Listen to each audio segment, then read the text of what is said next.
So many people think buying their first home is completely out of reach, when in reality, they just haven't seen how first-time buyers are getting into the market and saving thousands in the process. That's why in this video, I'm going to be breaking down the entire home buying process from the perspective of a first-time home buyer, so that by the end, you'll know exactly what it takes to buy your first home here in Langley, BC. If this is your first time here on my channel, my name's Emilio, and I'm a local realtor who specializes in helping people buy, sell, and relocate right here in this amazing community. And if you're thinking of making your move soon and you're looking for guidance backed by local expertise, my Calendly is in the description down below. So go ahead and book a 15-minute call with me and we'll discuss the best ways to break you into the Langley market. Now let's see what it actually takes to buy a home in Langley, BC.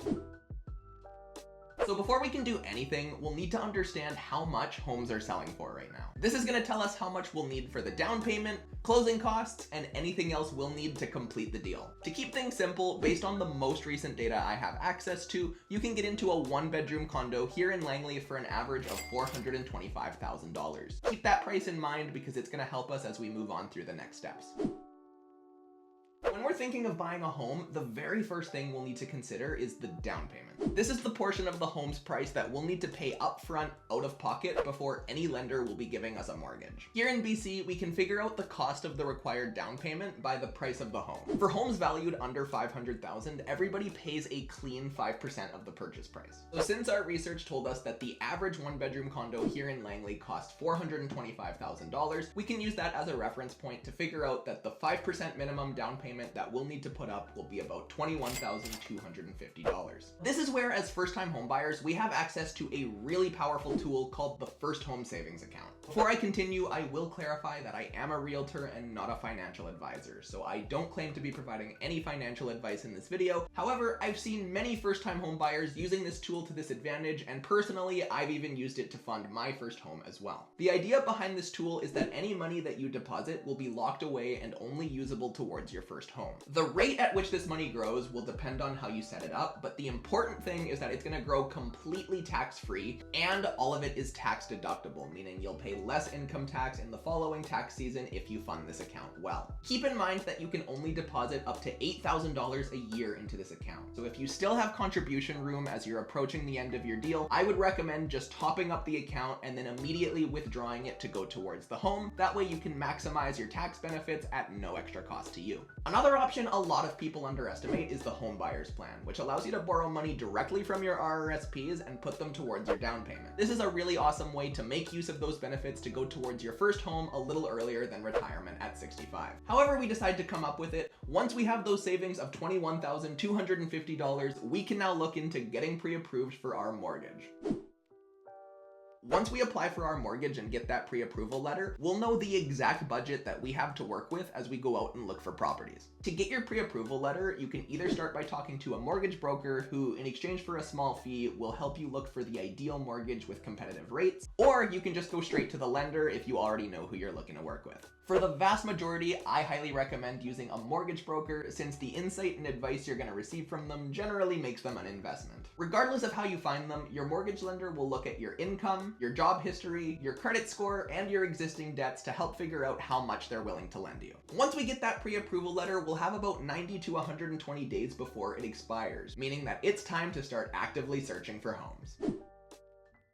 At this point, if you aren't already working with a realtor, I highly recommend it. Their job is to help find the most suitable housing opportunities for you while ensuring that you're being treated fairly throughout the entire transaction process. And what a lot of people don't know is that as a buyer, you don't generally pay your realtor out of pocket. So if you choose to go in unrepresented, you're basically just declining free help. At this point, your realtor will take your needs and your budget into consideration as they start searching the MLS for homes to send your way. Now, even though they are helping you with your search, I personally recommend that you still actively search online and send your realtor any listings that interest you. Once you find a few homes that fit your criteria, you're gonna wanna find time to go to the open houses, where you'll get the opportunity to walk through the home in person, ask questions, and get a feel of if the home really fits your lifestyle or not. The important thing to pay attention to as you go through these open houses are the things you can't change. The furniture is probably going to go with the sellers, so you may as well just pretend it's not there. You're there to look at the layout, the condition of things like the floors, the walls, and the appliances, and the neighborhood that the home is located in.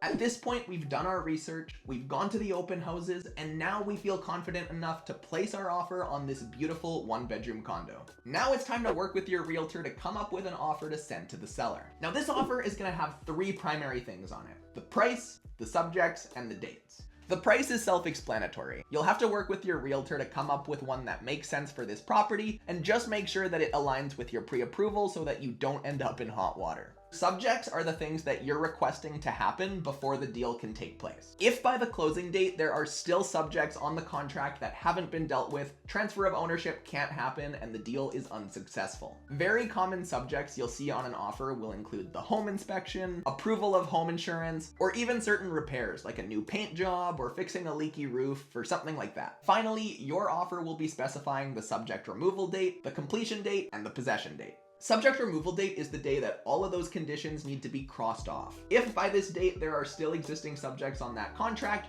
homeownership cannot transfer and the deal cannot go on. The completion date is the day that you'll have an appointment with your lawyer to file all of the required paperwork to make you the official owner of the home. And the possession date is the day that you officially get to move in. Once the seller gets the chance to look over your offer, they'll now either accept, send a counter offer by changing something and sending it back to you, or they'll just flat out decline your offer. In a busy market, you'll want to put your best foot forward every time because the risk is high that someone is just going to come along with a better offer and you'll lose the opportunity. In this kind of market, offering market value or even a little bit higher and being flexible with dates will be highly beneficial for you. On the other hand, if you see these homes sitting on the market for upwards of a month with not much activity going on, you might be in a better position to test the market with a slightly lower offer and, if need be, negotiate up to a successful deal. So we put in our offer, and after several hours, the listing agent gives us a call back to inform us that the seller would like to accept our offer. This is a huge milestone for us, and yes, you should be excited, but don't celebrate just yet because there are a lot of reasons that a deal could still fall through from here. Right now, we're in the subject removal phase, so we're gonna need to be working over the next week or two to remove those conditions in the contract. For example, if we ask for an inspection, which we very well should have, now's the time to start looking into who we want to hire for this. This is going to cost us about $500 on average, but the peace of mind is worth its weight in gold because if anything out of the ordinary is found, we have the opportunity to renegotiate, so don't miss out on that inspection. Since we now have an accepted offer on our property, now's about the time that our lender's going to reach out to request an appraisal on the home. This is how they ensure the value of that home is worth enough to offset the risk of giving you that mortgage, and the appraisal is going to cost you about $400 on average. Once we satisfy all of the subjects in the contract, we can now wait for the completion date as we get closer to crossing that finish line. Completion date is the day that you officially become a homeowner. So you're gonna need to meet with your lawyer or your notary to file the paperwork, collect payment, and register your ownership at the land title office. Depending on who you use, this process will cost you anywhere from $500 to $1,500. It is worth noting that this is usually the day that we would need to pay up all of the taxes that we owe on this transaction. Although because we're first-time homebuyers, we get to take advantage of multiple exemption programs that fully exempt us from GST and property transfer tax. We will still have to pay our annual property tax every year, although nowadays it's more common to see it broken up and added to our monthly mortgage payment, which makes it a lot simpler than just getting a big bill at the end of the year. Once your lawyer has everything filed and documented, the last thing to do is wait for possession day, which is when you'll get your keys and you can officially move into your new home. Proactive buyers will make sure they have any moving services they need scheduled for today, and they'll have appointments to have their utilities like their internet and cable hooked up as soon as possible. So there you have a full overview of what the average home buying process looks like for a first-time home buyer in Langley, BC. To summarize, we purchased a 1-bedroom condo priced at $425,000. We used tax advantage savings tools and leveraged our existing RRSPs to come up with our down payment of $21,250. Once we had that, we were able to get pre-approved for our mortgage. To satisfy the lender, we did have to order an appraisal, which cost us $400. We also decided to do our due diligence and order a home inspection, which cost us $500 to ensure the home was well maintained. Our lawyer charged us a flat fee of $12,000 to complete the transfer of ownership, and we'll say that with the U-Haul, utilities, and strata moving costs, we had to pay another $1,000 to get the home ready to live in. Throughout our home buying process, we paid $24,350 out of pocket, which put us into a position where we own our home, and we're now putting our payments back into our own equity rather than paying a landlord every single month. If you found this video to be helpful, make sure to save it for later, and feel free to check out my digital PDF down in the description, which summarizes everything we talked about in this video. And once again, guys, if you're thinking of making your move to Langley soon and you're looking for a realtor with local expertise to help you make that transition, the link to my Calendly is in the description down below. So make sure you book that 15-minute call with me so we can talk about how we'll break you into the Langley market. My name's Emiliolombana with eXp Realty, and we'll see you in the next one.